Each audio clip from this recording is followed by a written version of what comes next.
Hello दोस्तों, welcome to my channel smart study.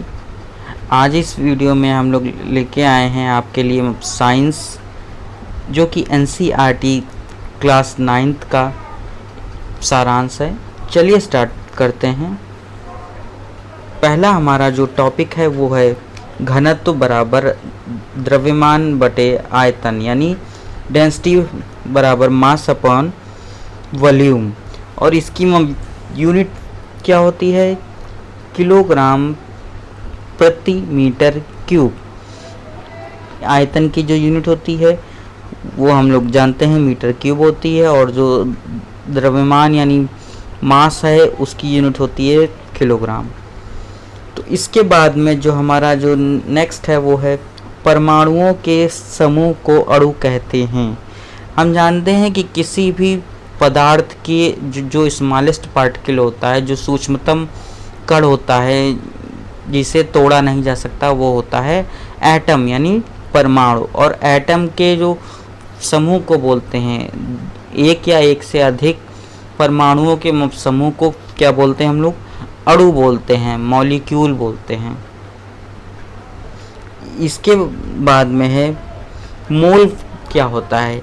एक मोल किसी भी पदार्थ के 6.022 इंटू 10 की घात 23 मॉलिक्यूल अगर एक साथ हों तो वह उस पदार्थ का एक मोल कहलाता है।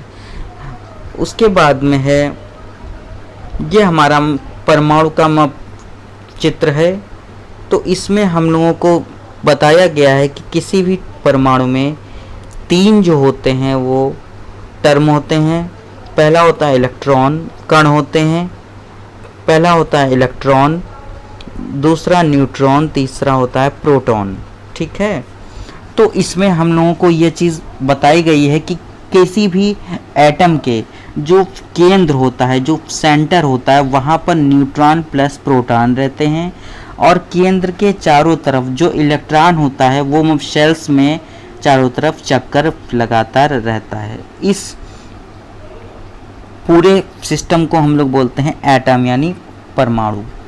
किसी भी पदार्थ का स्मॉलेस्ट जो पार्टिकल होता है वो होता है परमाणु यानी एटम। और हाँ, इसमें जो इलेक्ट्रॉन है उस पर निगेटिव चार्ज होता है, जो हमारा प्रोटॉन है उस पर पॉजिटिव चार्ज होता है, और जो हमारा न्यूट्रॉन है उस पर कोई चार्ज नहीं होता, यानी वो न्यूट्रल होता है। और इनकी डिस्कवरीज यानी इनकी खोज किसने की थी, यह भी इम्पोर्टेंट है। तो इसके लिए एक ट्रिक है, ईटा पर नाचे। ईटा पर नाचे।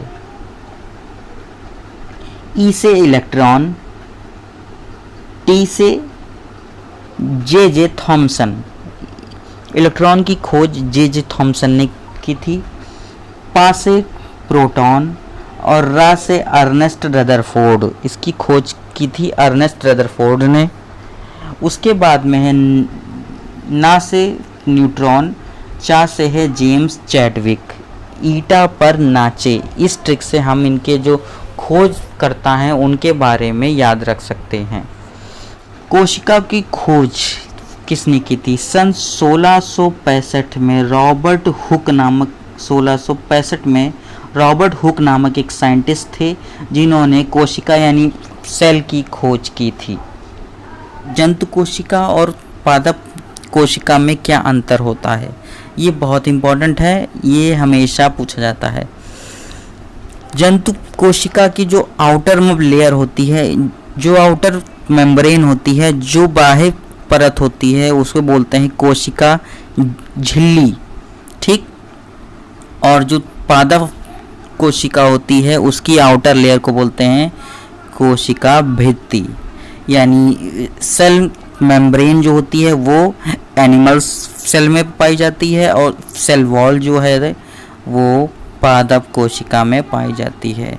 दूसरा जो इसका डिफरेंस है वो है प्लास्टिड्स का। प्लास्टिड जो हैं वो प्लांट सेल में ही पाए जाते हैं, यानी प्लास्टिड जो हैं वो पादप कोशिका में पाए जाते हैं। जंतु कोशिका में पादप नहीं पाए जाते हैं। उसके बाद में है जो हमारा है सेंट्रोसोम, वो एनिमल सेल में यानी जंतु कोशिका में पाया जाता है, किंतु पादप कोशिका में सेंट्रोसोम नहीं पाया जाता है। चलिए उसके बाद में हम जानते हैं ऊतक यानी टिश्यू क्या होता है। मतलब कोशिका के समूह को हम लोग बोलते हैं ऊतक, ठीक है। तो ऊतक हमारे शरीर में होते हैं, इन ऊतकों से मिलकर ही हमारे जो शरीर के अंग होते हैं। अब जो हमारा ऊतक का जो सबसे अच्छा उदाहरण है वो है रक्त, जो हमारे शरीर में 5 से 6 लीटर जो हमारे ब्लड होता है, जो रक्त होता है, वो एक कनेक्टिव टिश्यू है, वो एक संयोजी ऊतक है जो पूरे शरीर में हमारे बहता रहता है। फिर है प्लांट टिश्यू, कौन कौन से होते हैं?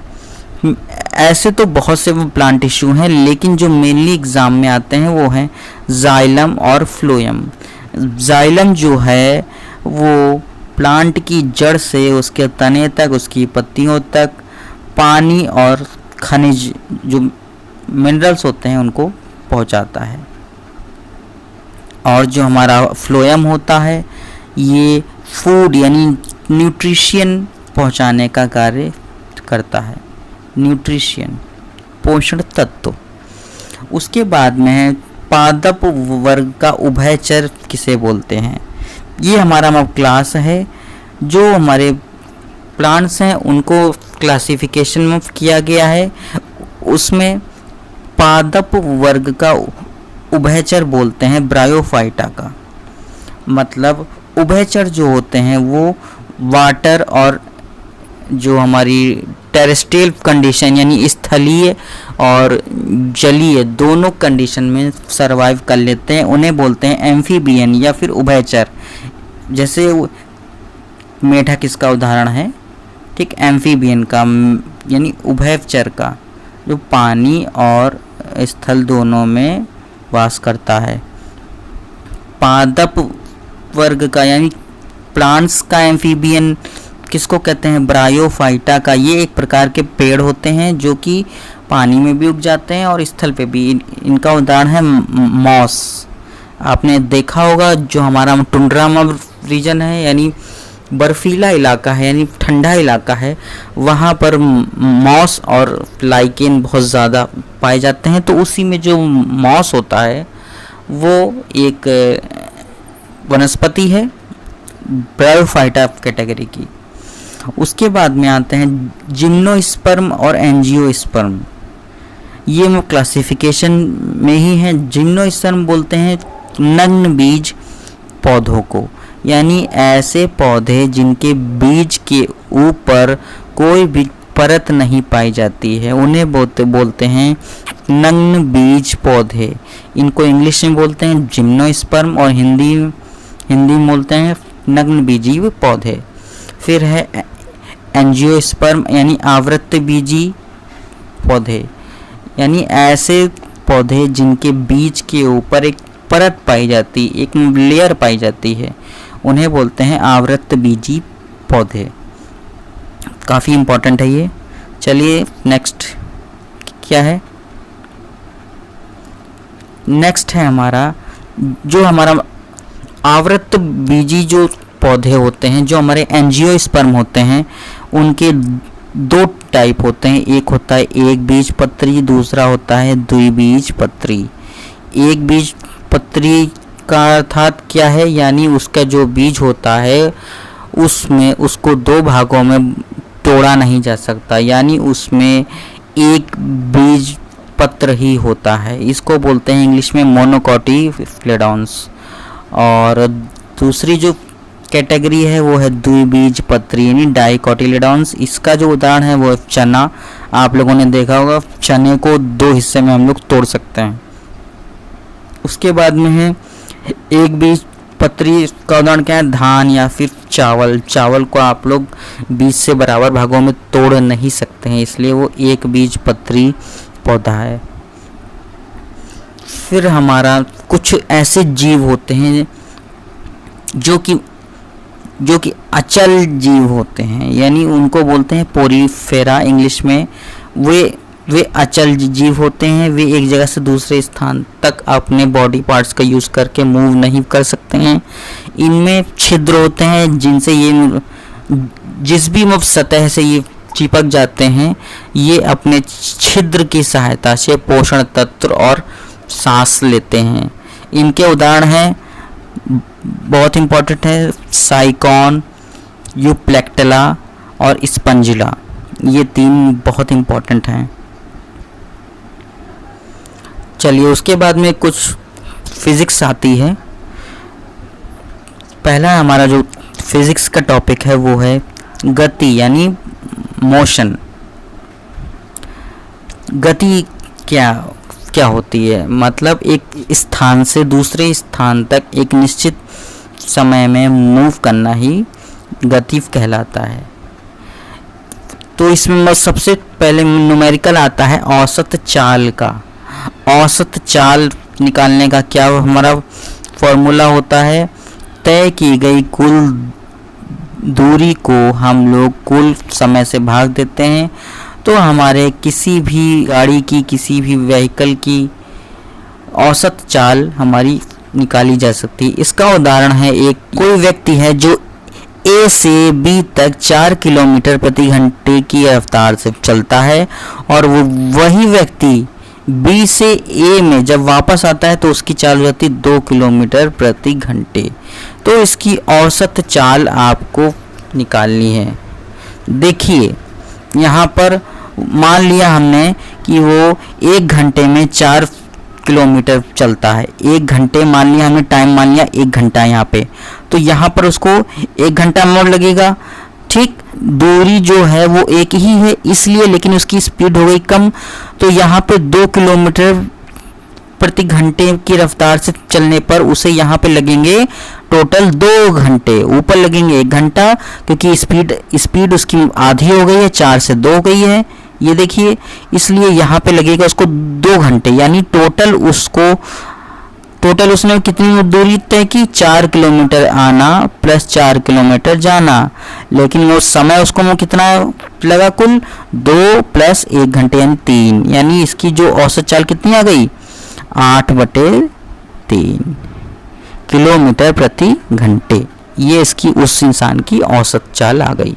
इसके बाद में है हमारा त्वरण क्या होता है, यानी एक्सेलरेशन क्या होता है, यानी वेग परिवर्तन की दर। एक निश्चित समय में यदि इंसान अपनी स्पीड में, अपने वेग में बढ़ोतरी या घटोतरी करता है तो वह उसका त्वरण कहलाता है, उसका एक्सेलरेशन कहलाता है। ठीक है, हमने मान लिया किसी की जो शुरुआती स्पीड है वो u है, और उसने कुछ देर बाद अपनी स्पीड को इंक्रीज कर लिया, तो उसकी जो स्पीड हो गई वो हो गई v, और टाइम कितना हुआ t, तो उसका एक्सेलरेशन क्या होगा?